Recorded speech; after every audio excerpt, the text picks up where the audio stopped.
Johnny Carson dominated late-night television for over 3 decades. He could rescue a dying joke, calm a chaotic set, and make millions feel like they were in the room with him. The Tonight Show featured thousands of guests over the years, but every so often, a select few did something rare. They made Johnny drop his guard and truly light up. With them, it didn't feel like scripted television anymore. It felt like two friends having a blast in front of millions. Today, we're counting down the 10 guests Carson loved more than anyone else. Jimmy Stewart, the man who brought Carson to tears. Jimmy Stewart represented everything Johnny admired in a human being: decency, humility, and authenticity. Stewart never tried to be slick or polished during interviews. He would pause mid-sentence, hesitate, search for the right words, and be completely genuine in a way Hollywood had beaten out of most actors. Johnny adored that quality. Their bond was sealed forever during one appearance in May 1981. Stewart came on to talk about his recently deceased dog, Bo. Then he pulled out a poem he had written. Johnny had no idea what was coming. Stewart started reading in that distinctive, halting voice about how Bo would sleep on the bed and take up too much room, about morning walks and unconditional love, about coming home to an empty house now. Halfway through, Johnny's eyes started glistening. By the end, tears were streaming down his face on national television.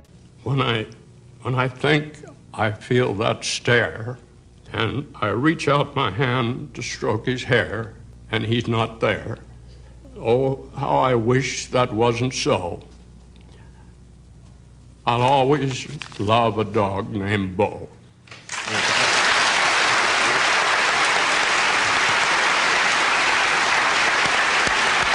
That moment became one of the most replayed clips in Tonight Show history because it was real in a way television almost never was. Johnny trusted Stewart so deeply that he told staff to extend his segments and would move commercial breaks to let him finish stories. Most guests got 7 minutes and nothing more. Stewart got however long he needed. Off-camera, Johnny used Stewart's appearances as the gold standard when explaining what perfect television looked like. He personally called Stewart before his final broadcast in May 1992 just to hear his voice one more time and thank him for 30 years of friendship. Bob Newhart, the man who made comedy seem effortless. Bob Newhart shared Johnny's exact comedic sensibility: dry humor, flawless timing, and low-key delivery that trusted the audience to get it. Their conversations worked like jazz duets. Newhart would start a story, and Johnny would land the perfect interjection at exactly the right beat. Then Newhart would build on it, and Johnny would respond, back and forth with a rhythm that looked effortless but took enormous skill. One of Newhart's most infamous Tonight Show moments was his German impression routine. He adopted his signature deadpan delivery to discuss how literal-minded he believed German people were, which in his view prevented them from understanding American humor. A German would say, why would you call this man curly? He has no hair at all. Why would you call someone curly who has no hair? That doesn't make sense. It's not funny, though. And tiny is at least 350 pounds. The bit was classic Newhart. Dry observations delivered with perfect pauses and that stammering hesitation that made everything funnier. Johnny was doubled over laughing. The audience roared, but the segment also sparked controversy afterward, with some viewers calling it stereotyping. Johnny defended Newhart publicly, saying it was clearly satire and anyone offended was missing the point entirely. That loyalty mattered. Newhart was also humble and genuinely grateful for every appearance, even after he became a massive star with his own sitcom. He always thanked Johnny personally. He was unfailingly kind to crew members, learning their names and asking about their families. Carson valued those traits in an industry full of ego. He hated prima donnas who treated staff like servants. Eventually, Johnny and Bob became real-life friends outside the show, which was extremely rare. Johnny kept his private world separate from work almost religiously, but he played golf with Newhart regularly. They had dinner at each other's homes. That level of friendship only happened maybe 5 times in Johnny's entire 3-decade run. Don Rickles, the comic with perfect delivery. Don Rickles was the only insult comic Johnny genuinely trusted to go after him without limits. Their chemistry worked perfectly because Carson understood exactly what Rickles was doing, and Rickles understood exactly where the line was. This was crucial because Johnny was famously sensitive about disrespect, but Rickles was the absolute exception. He could insult Johnny about his golf game, his marriages, his hair, his monologues. Everything was fair game, and Carson never took offense. The legendary broken cigarette box incident sealed their bond forever. over. Rickles broke Carson's cherished box while guest hosting. Johnny marched onto the set of CPO Sharkey mid-taping and confronted him on camera. Johnny only did that because he knew Rickles would turn it into comedy gold. What the hell happened to this? You know how long I've had this cigarette box on this desk? You brought that up from New York City? I brought this from New York. What on earth? It happened last night. Who? Don Rickles. I did not see the Don show Rickles last did it last night. He's taping across the hall. Somebody broke my cigarette box.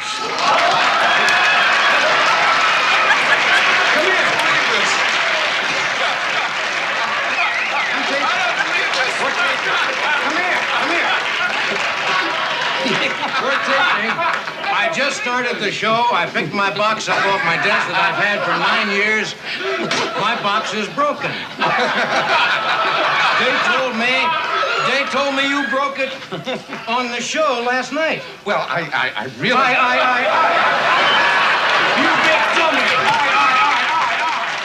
No, but I'm sorry about the box. Well, I will come up with something. Well, I hope so. Rickles looked terrified and delighted simultaneously. They milked that story for years. Rickles respected Carson's power but never worshipped him. He treated Johnny like a guy he could bust chops with, and Johnny loved that more than any flattery.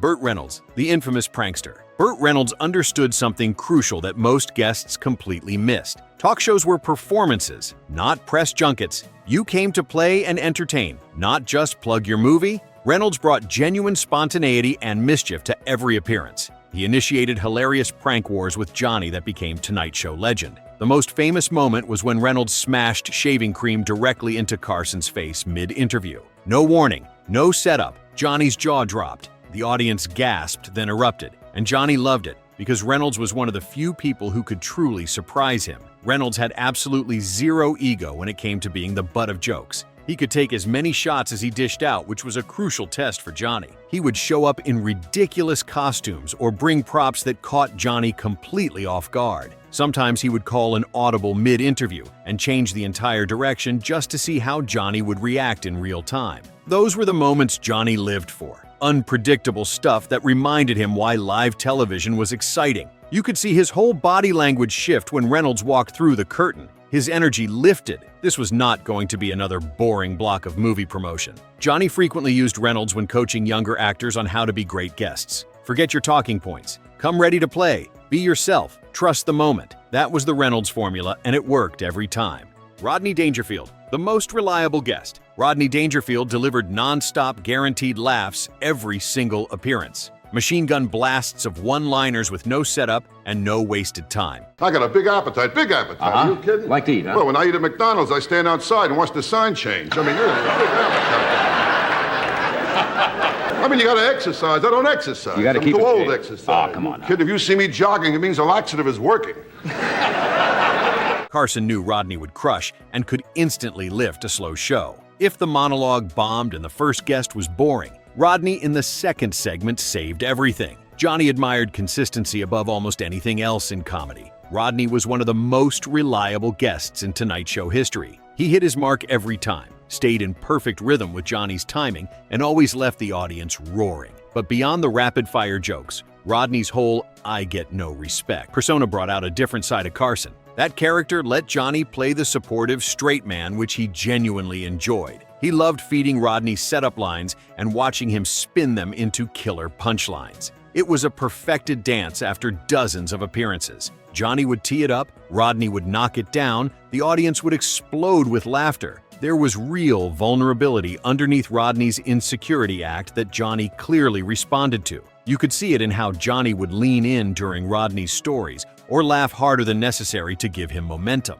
Carson took care of guests he genuinely loved, and Rodney was absolutely in that category. Carol Burnett, the genuinely kind guest. Carol Burnett brought genuine warmth that made Johnny's entire body language soften the second she appeared. With most guests, Carson maintained careful professional distance. With Carol, he relaxed completely. She could improvise, go completely off script, or even jokingly turn the tables and interview Johnny himself. He trusted her enough to just go with whatever direction she took things. Burnett treated everyone kindly, from pages to camera operators to makeup artists. Johnny noticed and valued that tremendously. He believed you could judge someone's true character by how they treated people who could not advance their career. Carol passed that test with flying colors every single time. She remembered crew members' names and asked about their families on return visits. Carson repeatedly extended her segments, breaking his own strict timing rules. He would bump scheduled guests so she could finish stories because he genuinely wanted to hear where she was going. Staff members said Johnny often referenced Carol as the ideal Tonight Show guest when training new producers on what to look for. She had everything he valued: talent, warmth, professionalism,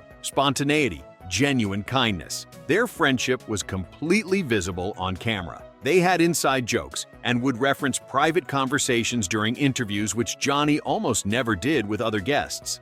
James Garner, the authentic Hollywood mogul. James Garner was everything Johnny thought a movie star should be. Authentic, unpretentious, completely allergic to Hollywood ego. Garner told stories like a regular guy having a beer at the bar, never glorifying himself even when discussing major films like The Great Escape or working with legends like Steve McQueen. He would talk about screw-ups on set, times he forgot his lines, or disagreements with directors. Real stuff. Johnny loved that honesty and lack of polish. Garner treated every single crew member with the same friendliness and respect he gave Carson. He would chat with camera operators during commercial breaks and remember their names when he returned months later for another appearance. That instantly put him in Johnny's good graces. Carson felt genuinely comfortable with Garner in a way he did not with most actors who came through. He would reference things they had talked about off-camera during interviews, which was a sign of real personal trust. With some guests, everything was carefully maintained performance. With Garner, Johnny acted like he was talking to an actual longtime friend who just happened to be famous. The conversation flowed naturally without Carson needing to constantly steer or fill dead air. George Burns, the master of the set. George Burns embodied everything Johnny strived for professionally: longevity, discipline, timeless comedic craft that never went stale. Johnny actually got genuinely nervous before Burns' appearances, which almost never happened with anyone else. Carson was the absolute master of that set. He controlled every element with precision, but with Burns, he became a student again. Burns kept getting funnier with age, which fascinated Johnny on a deep level. Most comedians peaked early and declined over time. Burns peaked at 70 years old and stayed sharp for 2 more decades. It defied all conventional wisdom about aging performers. Johnny deferred to Burns more than almost anyone who sat in that chair, sometimes going several minutes without interrupting, which was completely unheard of for Carson, who usually guided every conversation tightly. He just wanted to hear what Burns had to say about vaudeville, about the early days of comedy, about surviving and thriving in entertainment for 70 years straight. During commercial breaks, Carson stayed fully engaged instead of checking notes with producers